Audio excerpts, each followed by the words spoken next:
Hello, it is I, Matthew Harvey, author of the Benicia Chronicles and other tomes. So I just thought I'd do a quick live thing. I'm testing out not only some new hardware that I've got for Christmas, or a new interface that I can use my old microphones, which seems to be working okay. But I've also downloaded or signed up to a bit of software called Restream, which in theory allows me to go live on multiple platforms at the same time. So I thought, well, why not try it out? So this is it. So I'm doing this, and hopefully you can see me whichever platform you're looking on. I should be going live on Facebook and on YouTube and Twitter as well, I think. So anyway, I thought I'd just say Happy New Year. And thank you to everybody last year for buying my books. If you were one of those people that bought my books, thank you very much. And I thought I'd have just a little live session. Hello. Oh, I can see messages popping through, so it definitely seems to be working. So Jason Black says hello. So hey. So yeah, I thought I'd have a little chat just to say that some of the things that I've been reading and watching over the last few weeks, because I haven't been writing since just before Christmas. I basically took from sort of the day before Christmas Eve through to now. I haven't really done any writing, so I've been obviously spending time with the family and doing lots of all that stuff, cooking and opening presents and drinking and eating too much. But tomorrow is back to the grindstone, and I'm going to be back to work on Forest of Foes, which I'm working on at the moment, which is book number 9 in the Benicia Chronicles. But yeah, I thought I'd round off my little holiday break by just talking about some of the books and films and TV series and things that I've been watching and maybe can recommend. So the first one is Dune, the old classic from 1965, I believe, by Frank Herbert, classic sci-fi. I tried to read this a long time ago, back in the 80s, when the film came out in the 80s, the early 80s, and I was a teenager, and I never really got into it, and didn't get further than, I don't know, a few chapters. And then I saw the film. The film was visually kind of massive, and I was a huge fan of Star Wars, and so I saw lots of similarities there. I didn't really understand what was going on, and it was kind of weird, the film. So anyway, I kind of, it's always been there in the back of my mind that it's a classic, and that I should get to it and read it. But then, of course, the new film came out in October by Denis Villeneuve, the director, and he did Blade Runner 2049 recently. And Blade Runner is one of my all-time favorite movies, and I watched Blade Runner 2049, and I thought he did an amazing job, really, of taking what is an incredibly difficult property and moving it on, doing a sequel to a film that really nobody can do justice to. But he did a great job, and I thought, if anyone's going to do Dune justice, maybe it's going to be this guy. So I watched lots of Denis Villeneuve's previous films, like Arrival as well, and I'm trying to think what else. So Sicario he did as well, and they're all great movies. And I thought, before I go and see the film, I should read the book. So I saw the book on sale, and this is the 50th anniversary edition. Amazingly, I still found some typos in it, which you'd think that after 50 years they would have spotted the typos and fixed them. And I was tempted to mark them down and send them off to the publisher, and I thought, no, I can't be bothered. If nobody's done that in 50 years and fixed it, then I'm guessing they're not going to listen to me. Anyway, I did read it, and I can see why it's incredibly important for the genre, and that so much of Star Wars ripped off ideas that were in Dune that I'd never been aware of before, and so much of other sci-fi that's followed on has, this huge, the idea of this massive empire in space is all throughout this, and I'm sure Foundation as well, that recently had a TV series, which I've watched, the Isaac Asimov series of books. I haven't read the books, but I've watched the recent TV series, and that again has got lots of similarities with things that I thought were original that were made in the 70s or 80s. So obviously, these are the forebears, Frank Herbert and Isaac Asimov, came long before. So I didn't love it, I kind of enjoyed bits of it a lot. Other bits of it I thought were a bit ropey. Some of the writing feels very archaic, and it sort of jumps around. Lots of head hopping, what they call, the switching of points of view, even 3 or 4 times within the same page, which becomes a bit painful. Lots of the, he thought this, she thought that. Why am I doing this? Why is he doing that? Gets a bit boring. But the actual the story itself is strong. And anyway, on to the film. I went to see the film after reading the book. The film is only the first half of the book, but it's fantastic. It's a masterpiece, I'd say. Denis Villeneuve is a visionary director. Um, all the performances are great. It looks and sounds, and it just is what the book is. And so, any faults that I could find in the film really are faults in the book, in the story itself. So if you haven't seen the film and you can get to the cinema to see it, I'd recommend it on a massive screen because it's huge.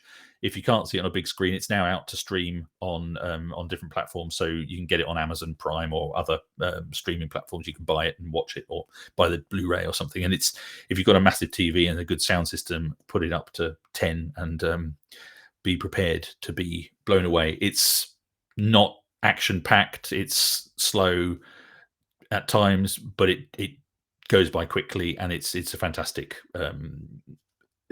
adaptation of what is a very difficult book to adapt, really.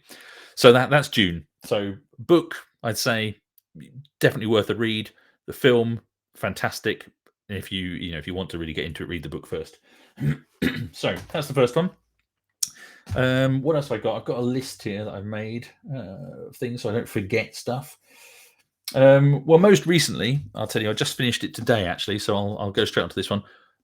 Paul Fraser Collard is a writer that I've been following for some time. You may notice, I don't know if that's actually back to front for you or the right way around. I can see it back to front on my screen. But anyway, yes, that's me that's got that's giving him a quote on the bottom here. So he's not new.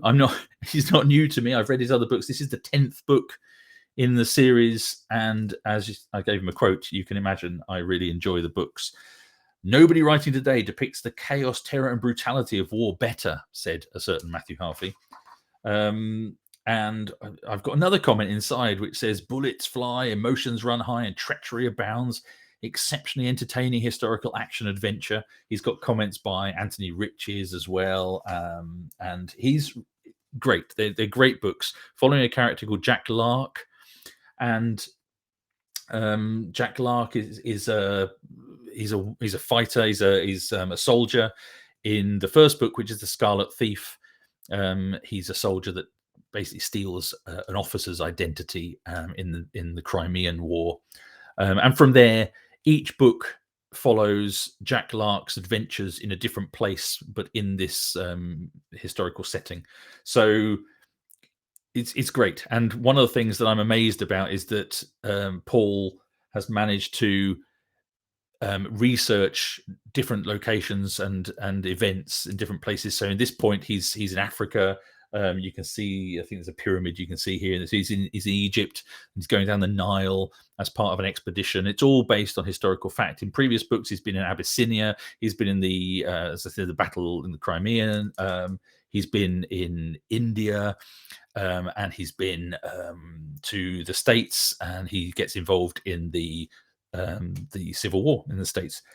And so he's been all over the place, and I'm just amazed at how much research Paul must do. So not only is the research top notch, but the characterization and the stories and the battle scenes and the fight scenes and the action and adventure are great. So if you like my books and you're into action adventure that's set in a real historical place, like in my books, I can thoroughly recommend Jack Lark's series, or the series about Jack Lark by Paul Fraser Collard. Definitely a similar type of character to Beierbrand, if Beierbrand was around in the 19th century. So thoroughly recommended. I will give him a little quote. Maybe they'll use that for future books, but I'll give a little write-up at some point. But I just finished that today. So what else at the moment? Oh, okay. What else? I've been listening to some audiobooks recently, and so what have I listened to? I listened to something a bit different. I listened to Billy Connolly's autobiography called Windswept and Interesting, and it's narrated by Billy Connolly himself. So if you don't know Billy Connolly, he's a Scottish comedian, one of the biggest stand-up comedians of all time, and very successful actor as well. He's getting on a bit now. He's got Parkinson's, so he's not his health is in decline, but he's written this memoir, and where he's lost a bit of power in the delivery of his reading of his own memoir, he still manages to make it very moving at times, but hilarious at others. And if you've got any interest in Billy Connolly's life, thoroughly recommend it. And I'd recommend the audiobook actually, because although his delivery, if you've watched some of his stand-up, you can hear that he's not the man he was 20, 30 years ago. There's no surprise, right? People get older and their voices change, but he still manages to give a brilliant delivery, and he's very funny, and also, as I say, moving, some of it. So hello everybody that's joined. I'm getting people from Facebook saying hello. Hello Callum, hello Julie, Joe, Tracy. Thanks for a nice comment there, Joe. Okay, what else? I've been on a bit of a Western binge as well. So anyone who's read any sort of interviews and things with me over the last few years will have realised that I'm a big Western fan, and you might have seen that in some of my stories you could almost be, Westerns set in the Dark Ages or the early medieval period. But yes, I've gone on a bit of a Western binge, been listening to the different audiobooks. I listened to the classic Shane by Jack Schaefer, which is it's a classic. I've not seen the film actually, amazingly. I know of the film, obviously it's part of the pop culture, and so I was reading up about what are the best Westerns ever written, and I thought I'll try and find track down some of them. And so I had a free subscription for some books on Audible, and so that's why I went on a bit of a binge for Alan Ladd. Tracy's saying, so I did read a bit actually about the making of the film and stuff as well. But great book. Not exactly the same as the film apparently. I think there was a foreword or something in the book talking about the making of the film and the differences and stuff. But really, really interesting, and a great read or listen on Audible. So I really enjoyed that. And I also listened to Open Range is a film that I love, a Kevin Costner movie, and I listened to the audiobook of the book that inspired that. It was called Open Range, but then when I think the title's something slightly different. It's like the I don't know. It's got the term Open Range in it, but it's a longer title. But it's by someone called Loran. I think it's a bloke. It's a guy, but his name, I don't know how you pronounce it. So it's Lauren Payne, is the guy who wrote that. And weirdly, I love Open Range. Is one of my favorite Western movies, and I watched I've watched the movie several times. And I listened to the audiobook, and the first third or so is very, very similar to the setup from the first sort of half an hour or 45 minutes or something of the film. And then it just deviates from it a lot. And the film is actually better. And the storyline, the things happen in the book that are just not as satisfying as in the film. And I don't think that's just because I've seen the film before. I just think they've done a better job in whoever wrote the screenplay of the film actually did a better job of making, giving a satisfying conclusion to the story threads, which in the book, the setup's all there, all the characters are there, but just the final payoff isn't as good, which is a bit disappointing.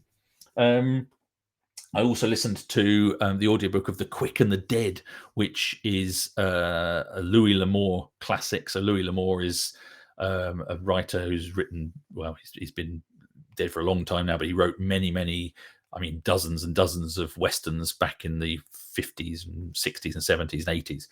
And he did a few historical fiction and other things as well, but he's really famous for his Westerns, this sort of pulp Westerns. The Quick and the Dead, that was a good one. I can't remember anything about it. This is the thing about Louis L'Amour's books, is they're all so similar that in the end you can't really remember one from another. They're always, it's the the lone guy rides into town and saves the day, and then meets a girl, and she doesn't like him to start with, and in the end, she falls for him, and they get married. It's that sort of, he sort of rides up to the ranch and just says, one day you'll be my wife, and she's like, oh, you're such a bad man. And then at the end, he just goes like, "You're coming back to my ranch now, and you're going to be my wife." And she's like, "Okay." And it's all like that. But it's he does write some great fight scenes and some great characters. And he feels like it's real. It feels like he knows what he's talking about. Everything's larger than life, but it does feel like he really knew, the place. I'm just looking at the comments here. So, so Rob Jacobs is asking about if there's any interest yet from TV companies wishing to bring the Bernicia Chronicles to the TV screen.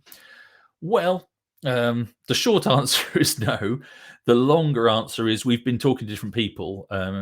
You can imagine it's not that easy, and it's always a very slow process. And I don't think the pandemic has made life any easier. But for these sort of things to get off the ground, to actually get to the point of being commissioned and then getting made, normally years and years go by. But what I will say is that we are still talking to people. We've had some very interesting conversations, and just before Christmas, actually, we did have a Zoom call with a production company in the States, and they were very interested. And they asked to read the script that we'd got and the TV Bible, which sort of talks about the whole setup and everything. And they were incredibly positive about the presentation that we gave them, and then that they eventually passed, on things for different reasons. But I think that's kind of par for the course. But what I will say is, we're still working on it in the background. So there's still stuff going on. We've still got meetings set up with our agent in the States in a week or so, and we'll be talking about our plans for 2022 and seeing how many doors we can open and how many people we can get it in front of, and hopefully we'll find the right person or the right team or the right company at some point who will be interested enough to push it through. But it's incredibly difficult to get these things from somebody just saying yes, this is a great idea, to actually getting it made, because you're talking about a lot of money and a lot of commitment. So we'll see. It would be amazing, but I'm not holding my breath. I keep having to tell myself the day job is the writing job, so you got to keep writing. What else have I got in here? Oh, another slightly left field one. Something that was on Audible that I could listen to for free on Audible because of the subscription was I think it's an Audible original podcast called From the Oast House, and it's the Alan Partridge podcast. And if you don't know who Alan Partridge is, he's a fictional radio and TV presenter created by, I don't know if he's just created by, but the actor that plays him, and I think he was created by, is Steve Coogan. And the podcast is done as if it were, it says narrated by Alan Partridge, but he's this fictional character. But yeah, that was funny, and again, recommended. Nice little bite-sized chunks for when I'm walking the dog and put headphones on and can just listen to a little bit of that random madness. But yeah, so thoroughly recommend that, especially if you like the style of humor of the Alan Partridge comedy, then definitely recommend From the Oast House. What else? So I think the last thing I've got to mention on the book front is I'm listening to the audiobook at the moment of The Sisters Brothers by someone DeWitt, Robert DeWitt, is it? I'm not sure. Haven't got my phone with me to check. But yeah, I'm listening to the audiobook of that, and that was an interesting one, because there's a film of that. I haven't seen the film. I'd like to see the film actually, now that I'm listening to the book. It was nominated for the Man Booker Prize, I think, in 2011, and it's been on my radar for a while. So it was in all these lists of some of the best westerns ever written, and I thought, I need to give that a chance. But the cover of the book, the audiobook, is atrocious. It's awful. And I don't know if I can share my screen and show here somehow. I don't know how to do that here. Can I? I can't be bothered to try and work out how to do it. But if you go and look on Audible and go and find the cover for The Sisters Brothers, it really put me off. And I was looking. There's different covers that have been that the book has had in different releases, and some of them are great. But this one, it's sort of very cartoony and black and white and just weird, and it just doesn't look like a western. It doesn't look interesting, but it's it's kind of a, I don't know, verging on the literary historical fiction side of the Western rather than just the sort of traditional Louis L'Amour sort of Western. But it's more the Cormac McCarthy style of Western, I guess, than the Louis L'Amour. Um, and but it's great. I've not finished it, but I'm enjoying it, and it's good fun. Oh, I don't know if fun is the right word. It's interesting and it's well written. Yeah, it's not exactly fun. The characters are kind of anti-hero characters that are going around. They're assassins, really. So it's quite gritty. um, and then TV. There's been some TV stuff that I've watched. I'm just trying to think on Netflix. I forgot to jot this down actually. Don't Look Up on Netflix. The new film, which is it's basically it's an allegory of climate change and the whole thing of trying to get the climate disaster thought of as being serious enough to pay attention to by everybody, and how the media just dismisses it, and how difficult it is for scientists to push the truth home to people, and how dangerous it is, and how there's imminent disaster ahead. The premise of the story is that there's a comet coming to Earth and it's going to crash into Earth and destroy mankind in 6 months' time. They know this is a fact. They're trying to get the information out, and you have the sort of the deniers, and there's kind of Meryl Streep plays a female kind of Trumpian president who's very dismissive of the whole thing, and it's very, very well done, and all the performances are great. Very depressing at the end. I found both me and my wife really enjoyed it, but found it very disturbing and quite depressing as well, because you can see so many parallels with the modern world and social media, and how we're in this sort of post-truth time, really. And the fact that somebody comes along and says, this is the truth, this is going to happen, and they explain it to you, and people still go like, well, I don't care. I don't want to know. I just want to enjoy my life, even though they can see the comet's going to hit them in a few weeks. So yeah, a bit disturbing, but definitely worth a watch. I just finished watching today, actually, with my 18-year-old daughter, the 4th season of Cobra Kai on Netflix as well. And if you haven't seen Cobra Kai or heard of it, it's as I said, it's in its 4th season. They're quite short episodes, like half an hour, just over half an hour, and I'll answer some of these questions in a minute. I see popping up, and it's a spin-off from the Karate Kid movies from the 80s, and it actually features the same actors, and it's sort of now executive produced, I think, by basically all the main actors are in it, and they've done a fantastic job of taking the story and the characters from the Karate Kid movies, which were never my favorite movies, but I did see them as a teenager in the 80s, and I enjoyed them. But they've taken the characters, put them into the modern day setting, and tell stories that are interesting from their perspective. So from my age, for someone in their 50s or 40s will get a kick out of it, because they're looking at it from their perspective of someone in their 50s living nowadays. But also they tell the story of their children and the young people around them. So you've got these parallel stories that are all interlocking. It's a little bit soap opera, the girlfriends and boyfriends and all this sort of stuff going on.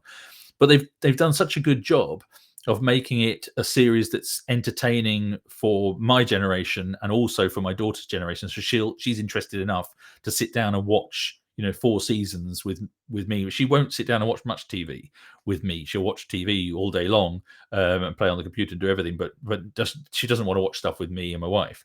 There's very few things that entertain her. So they've done a great job of of having this multi-generational storylines that really work. So Cobra Kai, thoroughly recommended, especially if you've got teenage kids.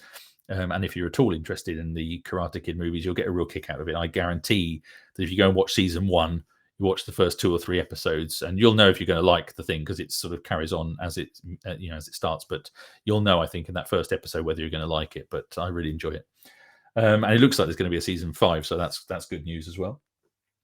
Trying to think of other things I've seen. I can't remember. As I say, I forgot to jot down other things that I've watched. Maybe things will pop up in my mind as I'm reading these questions here. So Susan Turner, hi Susan. So Susan Turner says that she's reading A Time for Swords.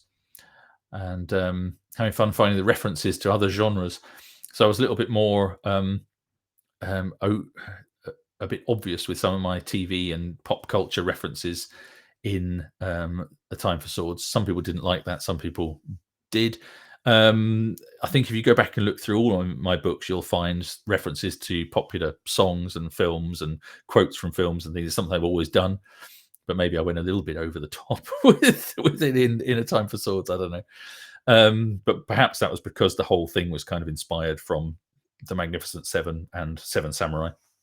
So I maybe have felt closer to the whole TV and film thing anyway. Lauren Budell asks, where did I get my stand for my Coppergate helmet? So that's the helmet that's back there. That's a replica of the Coppergate helm. The stand that I got for it came with it. So I can't remember where I bought it from. No, it's been a few years now, so I don't know, but it came with it. So it was like an extra 10 or 15 pounds or something with the stand. And I just went for the stand because I thought, otherwise, what am I going to do with it? And so, yeah, it's just about tall enough. It's not, there's not a huge, you can see the bottom of the cheek guard basically touches or is very close to touching. It's about a centimeter above the table, the shelf. So yeah, it's only just long enough. So Svetlana said something, but I can't understand what you said. So okay. So I'm trying to think other things I've watched recently on Netflix or TV. Over the last few months, watched Ted Lasso as well. If you've got Apple TV Plus, that's definitely worth a watch. And I mentioned Foundation as well. Watch Foundation, sci-fi. That was good. I'm sure other things will crop up later on, but I'm kind of run out of ideas now. I think I've been live for coming up for half an hour, so hopefully that's that's tested the software at least. I'm getting all these comments through from Facebook. I'm not seeing comments coming through from anywhere else. But then again, I don't have as many followers on YouTube, or I don't really know how the live thing works on Twitter. Whether anyone sees these things or not, I've never seen anyone going live on Twitter, so I don't know how that works. So anyway, hope you've all had a great Christmas and New Year, and that you stay healthy and safe. And tomorrow I'm back to work on Forest of Foes. And if you haven't got the paperback of For Lord and Land, that is out. Have I got any copies to hand? No. There's some over there in the background. But yeah, For Lord and Land is out in paperback on this Thursday, I think, in the UK. So if you haven't got a paperback and you want one, go off and get one. And I'll see you all soon. So thanks for dropping by. And if I see any comments pop up in the thread afterwards, I'll drop in and see if I can answer them afterwards. But thanks for dropping by, and speak to you soon. Bye.